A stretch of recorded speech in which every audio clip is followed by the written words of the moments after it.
गिबियावनो बयखौबो आंनि बड'लेण्ड जब एलार्ट इउटुब चेनेलाव बरायग्रोनानै लाबाय।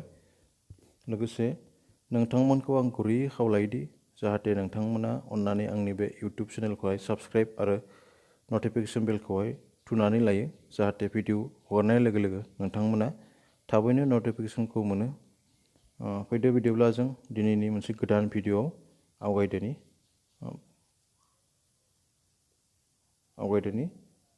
नोंथांमोननो गोदान भेकेन्सिनि रादाब लाना फैबावबाय। भेकेन्सि ओंखारदों इन्डियान अइल कर्परेसन लिमिटेड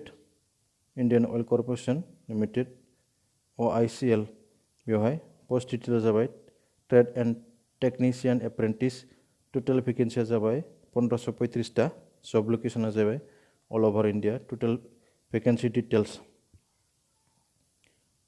डिटेल्सआ जाहैबाय, फैदो नोंथांमोननि सिगाङाव फारि फारियै खोन्थालांदोनि। Trade apprentice attendant operator chemical plant, बे जाबाय डिसिप्लिन केमिकेल। ओमफ्राय टोटेल भेकेन्सिया जादों 396। बेवहाय क्वालिफिकेसना जानांगोन BSc in physics, mathematics, chemistry, industrial chemistry. बेवहाय जाबाय डिगबइआव आनरिजार्भआव 18टा, STआव 4, गुवाहाटीआव आनरिजार्भआ 13टा, STआ 2, बङाइगावआवहाय आनरिजार्भआ 18टा, STआ जाबाय 6टा। बेनि उनावहाय नेक्स्ट पस्टआ जाहैबाय ट्रेड एप्रेन्टिस फिटार। बेवहाय फिटार, ओमफ्राय बेयाव टोटेल भेकेन्सिया जादों 161। बेनि उनावहाय बेवहाय क्वालिफिकेसन जानांगोन मेट्रिक हुइथ 2 years ITI इन फिटार। बेवहाय बेनि उनावहाय गुवाहाटीआव दङ आनरिजार्भआव 2, STआ जाबाय 1, बङाइगावआवहाय आनरिजार्भआ 4, STआ 1। बेनि उनाव जाबाय नेक्स्ट ट्रेडआ जाहैबाय ट्रेड एप्रेन्टिस बयलार। डिसिप्लिना जाबाय मेकानिकेल। बेवहाय टोटेल भेकेन्सिया 54। बेवहाय क्वालिफिकेसना जानांगोन BSc in physics, mathematics, chemistry, industrial chemistry. डिगबइआवहाय आनरिजार्भआव दङ 2, STआ 1, गुवाहाटीआवहाय आनरिजार्भआ 5, STआ जाबाय 1, बङाइगावआवहाय आनरिजार्भआ 3, STआ 1। बेनि उनावहाय नेक्स्ट पस्टआ जाबाय टेक्निशियान एप्रेन्टिस। डिसिप्लिना जाबाय केमिकेल। बेवहाय टोटेल पस्टआ 332। Diploma in chemical refinery and petrochemical engineering क्वालिफिकेसना। डिगबइआ जाबाय आनरिजार्भआ 4, STआ 1, गुवाहाटीआवहाय आनरिजार्भआ 10टा, STआ जाबाय 3, बङाइगावआवहाय आनरिजार्भआ 7टा, STआ 1। बेनि उनाव टेक्निशियान एप्रेन्टिस डिसिप्लिन मेकानिकेल 163 पस्ट। डिप्ल'मा इन मेकानिकेल इन्जिनियारिं जानांगोन। बेनि उनावहाय डिगबइआव आनरिजार्भ पस्टआ जाबाय 13टा, STआ जाबाय 4, गुवाहाटीआवहाय आनरिजार्भ पस्टआ जाबाय 10टा, STआ जाबाय 3, बङाइगावआवहाय आनरिजार्भ पस्टआ जाबाय 9टा, ओमफ्राय STआ 3। बेनि उनाव जाबाय फैयै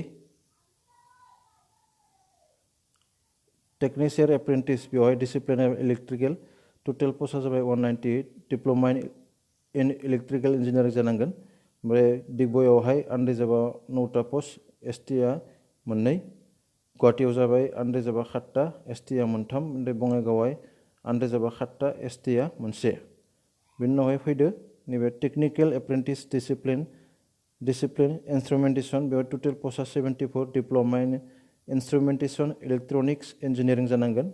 बेनि उनावहाय डिगबइआव आनरिजार्भआ 2, STआ 1, गुवाहाटीआवहाय आनरिजार्भआ 3, STआ 1। बेनि उनावहाय बङाइगावआव आनरिजार्भआ 4, STआ 1।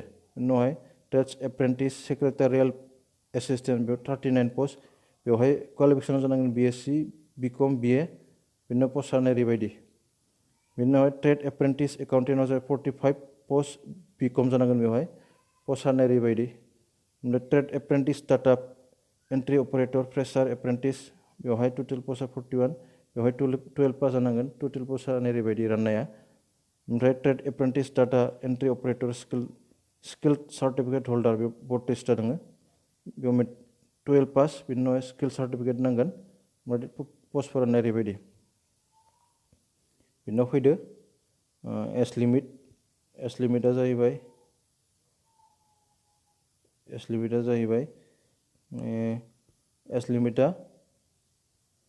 Minimum age of 18 years and maximum 24 years age on 30 September 2022। एक्स रिलेसना जाबाय OBC निया जाबाय 3 years, SC ST जाबाय 5 years. Important stage of candidates. Start date to apply online. Apply online नि डेटा जाबाय 24 सेप्टेम्बर स्टार्ट जादों बिनि लास्ट डेटा जाहैबाय 23 अक्ट'बर 2022 बिनि उनाव जाबाय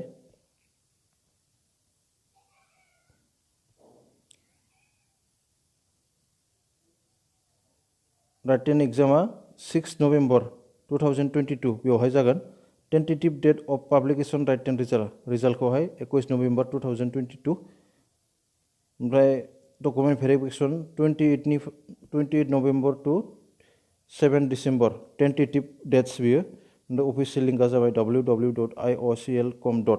बेवहाय नोंथांमोना बे वेबसाइटनि गेजेरजों अफिसियेल पेजाव हाबनो हागोन बेनि उनावहाय आंनि बे इउटुब चेनेलनि डिसक्रिपसनावबो बे लिंकखौहाय होनाय जागोन गोजोन्थों।